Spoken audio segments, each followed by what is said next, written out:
గులాబ్ జామ్ చక్కెర పాకం కోసం చక్కెర తీసుకున్నాను ఒక బౌల్లో. ఇది 1 కేజీ ఉంటుంది. అందులో సరిపడన్ని వాటర్ యాడ్ చేసి హీట్ చేయాలి. మధ్య మధ్యలో గరిటె పెట్టి తిప్పుతూ ఉండాలి.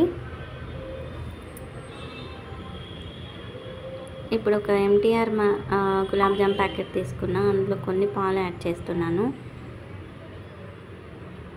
మిక్స్ చేయాలి. పాలంతా కొంచెం మంచిగా మిక్స్ అయ్యే వరకు మిక్స్ చేయాలి. కొన్ని వాటర్ కూడా యాడ్ చేసుకున్నాను నేను తర్వాత.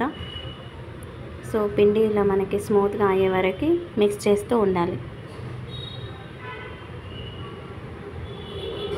సో ఇలా ఒత్తితే మనకి ఇలా స్మూత్గా లోపలికి వెళ్ళిపోవాలన్నమాట మన ఫింగర్. సో అప్పుడు అది రెడీ. ఇక్కడ పాకం రెడీ అవుతుంది. ఇంకా రెడీ అవ్వలేదు. అప్పుడప్పుడు చెక్ చేయాలి గరిటె పెట్టి. సో రౌండ్ బాల్స్గా చేస్తున్నాము ఇక్కడ.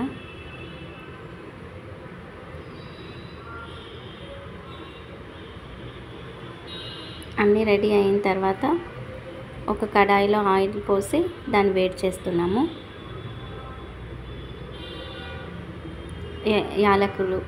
యాలకుల పొడి అందులో పాకంలో వేయడానికి. ఇక్కడ మా కో సిస్టర్ వేయిస్తుంది ఇక్కడ గులాబ్ జామ్స్ అన్నీ కూడా.